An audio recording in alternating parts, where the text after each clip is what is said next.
Shalom. దేవుని పరిశుద్ధ నామానికి మహిమ ఘనత ప్రభావములు కలుగును గాక. మన ప్రభువును రక్షకుడైన యేసుక్రీస్తు యెహోవా మెస్సీ నామములో యెహోవా మెస్సీ ఆత్మీయ కుటుంబ సభ్యులందరికీ నా హృదయపూర్వక వందనాలు, ఉదయకాలపు శుభాలు తెలియజేస్తున్నాను.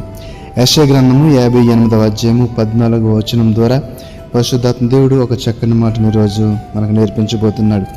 నీవు యెహోవా యందు ఆనందించెదవు, దేశము యొక్క ఉన్నత స్థలముల మీద నేను నిన్ను ఎక్కించెదను, నీ తండ్రి అయిన యాకోబు స్వాస్థ్యమును నీ అనుభవంలో ఉంచెదను. యెహోవా సెలవిచ్చిన వాక్కు ఇదే.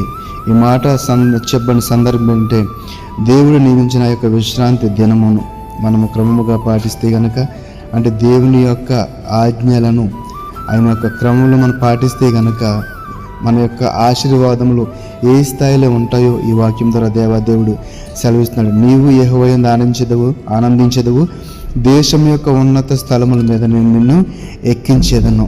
అంటే దేవుని మాటకు లోబడితే, ఆయన మాటకు విలువనిస్తే, ఆయన ఆజ్ఞల క్రమంలో నడిస్తే గనక మన యొక్క దేవుడు మన జీవితంలో ఉన్న విషాదమును లేకపోతే శోధనను తీసివేసి ఆనందించగలడని, మన యొక్క స్థితి ఉన్నత స్థితిలోనికి అభివృద్ధి స్థితిలో తీసుకెళ్ళగలుగుతాడని ఈ యొక్క వాక్యం ద్వారా మనము గ్రహించాలి. యెషయా గ్రంథంలోనే 61:10 చూస్తే, శృంగారమైన పాగా ధరించుకున్న పెండ్లి కుమారుని రీతిగాను, ఆభరణములతో అలంకరించుకున్న పెండ్లి కుమార్తె రీతిగాను ఆయన రక్షణ వస్త్రములను నాకు ధరింపజేస్తున్నాడు. కాగా యెహోవాను బట్టి మహాదానందముతో నేను ఆనందించున్నాను, నా దేవుని బట్టి నా ఆత్మ ఉల్లాసించుచున్నది. యొక్క ఆనందం అంతా కూడా ఎందుకు వచ్చిందంటే దేవుని మాటకు లోబడటం వలనే. దేవుని మాటకు లోబడటం వల్ల ఆయన ఇచ్చిన వస్త్రం ఏంటండి? రక్షణ వస్త్రములు అంటండి.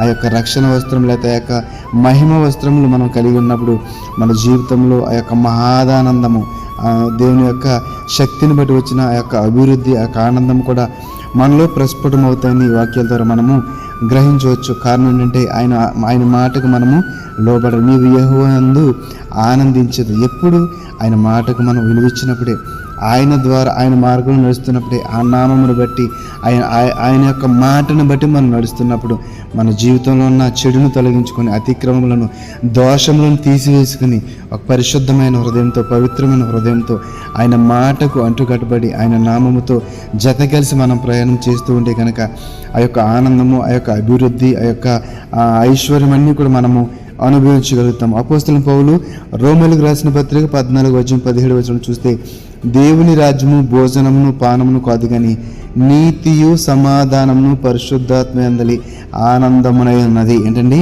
దేవుని రాజ్యం అంటే భోజనము, ఆహారము, పానీయము కాదు, ఈ లోక సంబంధమైనది కాదు. అది నీతి, సమాధానము, పరిశుద్ధాత్మ యందలి ఆనందము. అది రుచి చూచిన వారికి మాత్రమే తెలుస్తుంది. ఒక హోటల్లో ఒక్కొక్క ఆహారానికి చాలా ప్రసిద్ధి ఉంటుంది. అదే బిర్యానీ అయితే పలానా హోటల్లో ఉంటుంది, టిఫిన్ అయితే పలానా హోటల్లో చెప్తుంటారు కదండి. కారణం ఏంటంటే దాని రుచి మనకు తెలుసు. ఇది కూడా ఈ నీతి, ఈ సమాధానము, ఈ పరిశుద్ధాత్మ ఆనందము కూడా అవి మనకు రుచి చూస్తే మాత్రమే తెలుస్తాయి. వాటిని రుచి చూడాలంటే దేవుని యొక్క మాటకు లోబడి ఆయన వాక్యానుసారమైన జీవితాన్ని జీవిస్తూ ఆయన యొక్క ఆజ్ఞల క్రమమున మనం నడిస్తే కనుక ఇది మనం ఉన్నది పరదేశము, అసలైనది పరలోక రాజ్యము, మన సొంత దేశం అదే నమ్మి దాని కొరకు మనం నీతి కలిగి, సమాధానం కలిగి జీవిస్తే కనుక ఖచ్చితంగా ఆ యొక్క నీతిని బట్టి, సమాధానం బట్టి మనము ఆ యొక్క మహిమకు లోనవ్వగలుగుతాం. ఆ యొక్క ఆత్మ పరిశుద్ధాత్మ ఆనందమును అనుభవించగలుగుతాం. అది దానిని తెలుసుకోవడం ద్వారా అనుభవపూర్వకంగా వచ్చేది. ఈ యొక్క పరిశుద్ధాత్మ ఆనందం అనేది అనుభవపూర్వకంగా వచ్చేది కాబట్టి దాన్ని మనం అనుభవించాలంటే దేవుని యొక్క మాటకు లోబడి జీవించగలిగిన వారమే ఉండాలి. ఆ యొక్క మాటతోనే జీవించాలి. మనలో నీతి, సమాధానము, ఆ జీవపు వెలుగు మాత్రమే ఉండాలి. చీకటి అనేది, పాపం అనేది, అతిక్రమం అనేది ఎప్పుడు కూడా మన జీవితంలో ఉండదు. కాబట్టి అటు రీతిగా ఆయన యందు ఆనందించాలని ఆశ కలిగి ఆయన మాటకు లోబడదాం, ఆయన ఆజ్ఞల క్రమం జీవిద్దాము. ఆయన యొక్క పరిశుద్ధాత్మందలి ఆనందమును పొందుకుంటూ వరకు నీతి, సమాధానం కలిగి జీవిద్దాం. ఈ మాటను బట్టి దేవుడు మన ఆత్మను బలపరిచి ఆత్మలో నడిపించిన గాక. ఆమేన్. పరిశుద్ధుల మహోన్నతుల మమ్మల్ని కన్న తండ్రి, నీ పరిశుద్ధమైన ఘనమైన ఉన్నతమైన నామానికి వందనాలు, స్తుతులు, స్తోత్రాలు. అల్పులమయోగ్యులము ప్రతిరోజు కూడా నీ వాక్యమును నీ కృపనిచ్చినందుకు వందనాలు ప్రభువా.